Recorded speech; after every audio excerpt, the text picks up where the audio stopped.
College sweetheart sina Pai at Manny Calayan. Nag-asawa sila bago pa man magtapos ng medisina. Dahil hindi tanggap ng mga magulang ang kanilang maagang pagsasama, mula sa marangyang buhay, natuto sina Pai at Manny na tumayo sa sariling mga paa. Para masustentuhan ang pag-aaral ni Manny, nagpasya si Pai na pansamantalang tumigil sa pag-aaral ng medisina para maging isang commercial model at breadwinner ng kanyang pamilya. Magkatuwang sa buhay at hanap buhay, sa hirap at ginhawa. Ngayon, Drs. Manny at Pai Calayan, tanyag at matagumpay na mga doktor ng kagandahan. Talaga naman, ang doktor na ngayon ko lang nalaman may itinatagong inspirational na love story. Dr. Manny Calayan. Welcome, Doc, sa ating programa. It's nice to be here. It's so nice to have you. Good afternoon po. A few years ago, I had Dr. Pai on my other show. I remember First time that. naman kayo ngayon. Okay. No, nag-guest na tayo with Tita Annabelle before. Ay, that's right! That's right! I'm so sorry. Kami kasi ni Dr. Pai one-on-one. Yun na nga eh.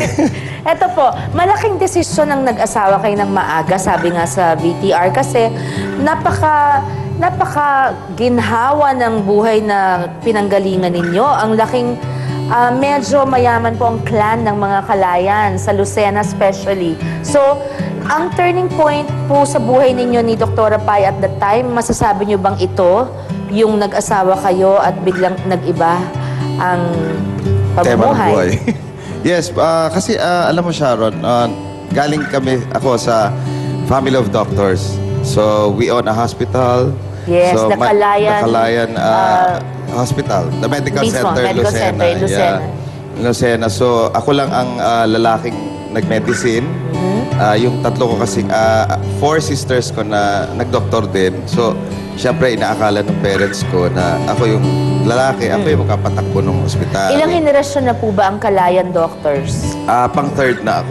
Wow, Third okay. na. Yes, kasi yung grandpa ko is a Imagine, doctor ano? also. Oo. Tapos yung dad ko, and then ako. Tapos, yun, nung nag-asawa kami, first things first, nag-meet kami ni Doktora sa College of Medicine. Saan po? Sa UERM. Okay. Okay. Ako from UP, si Doktora from UST. Okay. And then, pagdating namin sa UE, ayun, na-love at first sight na ako. Right away? Maganda kasi siya. Right away, sabi ko, mukhang ito na. So, nung nag-asawa ako, ayun, medyo hindi sila masaya, frustrated sila. So, we have to live by our own. So, ibig sabihin ng by our own, Biglang cut off sa...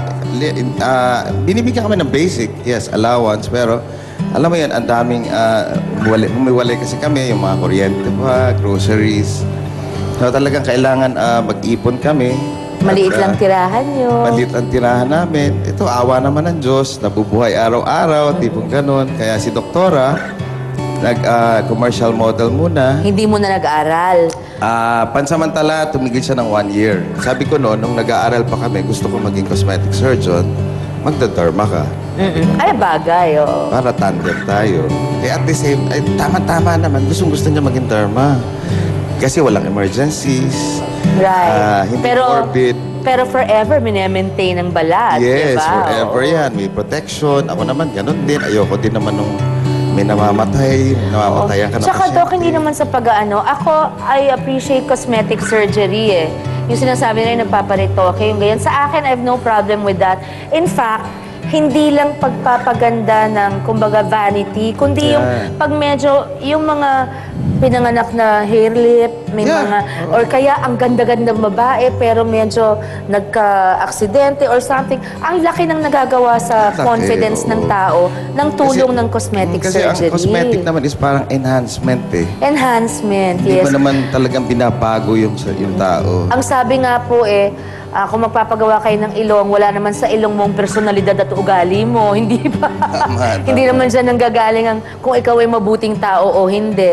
Besides, sa panahon ngayon, kasalanan na yata ang hindi gamitin ang services ng isang cosmetic Ang siyensya. surgeon, oo. Ang siyensya, kung kaya mo rin lang at meron kang kailangang ayusin. Wala namang masama doon. Oo. In fact nga, It's self-improvement. Yeah, in fact nga, ang daming natutuwa pag yung tulad sa trabaho nila, iba iniiwan na asawa, nung pagka ginawa mo, Wow. pinabalikan sila. Imagine. So, Ay nako, ang Kalayan Surgery Center po, ilang sakripisyo at trials ang pinagdaanan ninyo bago nyo marating ang kinalalagyan nyo ngayon? Kasi in 8 years, syempre yung 8 years na yon hindi yun agad na ginhawa. So, nagbumalik sa pag-aaral ulit si Dr. Pai, naging 3 na anak nyo. So, ano ditong pinakamalaking pagsubok na ni Dr. Pai so far from that whole 8-year period hanggang sa ngayon na feeling nyo nalampasan nyo talaga? Kung nagtayo nga kami noon, sabi namin, bahala na kung ano talaga ang... Ako naglakas loob lang ako talaga. Kasi ang gusto ng family nyo siguro sa Lucena. Doon sa Lucena ako ako magmamanage. So ayaw naman ni Dr. Pai doon sa Lucena mag-practice. So ito na naman ako, problema na naman. So ang ginawa ko, nagtayo ako ng maliit na clinic lang, na isang office lang talaga, isang facial room lang ang tinayo namin noon. And then, yun, sipag talaga and devotion of time. Ang ginawa namin ni Doktora at saka yung love of profession. Yung tinatry nyo i-perfect yung craft nyo talaga. Yes, yes. Let's say sa So, liposuction, hindi lang yung basta sip-sip ng taba. Yung you Hindi. try to, habang ang pasyente ay tulog, you try your best to make the yes, figure no. look. During consultation pa lang, pinag-aaralan ko na sila. Kumbaga, unang pasok pala ng patient sa akin, alam ko na kung ano yung gusto niya. Kasi minsan, it's so easy to get lipo, tapos mamaya hindi pala even, hindi Yes, pala, yes, ang hirap oo, nun. oo. So, some doctors do it na parang automatic, parang ang tawag dyan, assembly line. Assembly line. Diba? Kayo, you're still careful kasi may pangalang Of course, oo. pinangangalagaan. Tsaka dapat talaga, yung tulad nga namin, hands-on. Hands-on. Kumbaga, ano ba, ako yung kausap ng pasyente. Ako yung kakausapin niya till the end. Kayo ang mismong gagawa Gagawa, sa kanya. yes, yes, Ayun, oo. okay. Isang mahirap at malaking desisyon ang ginawa ng mag-asawang Pai at Manny Kalayan. Babalikan po natin mga kapatid sa kasama mo kapatid na pagbabalik. Yun sa iwalay na kami. Nasira to yung mukha ni Dr. Pai.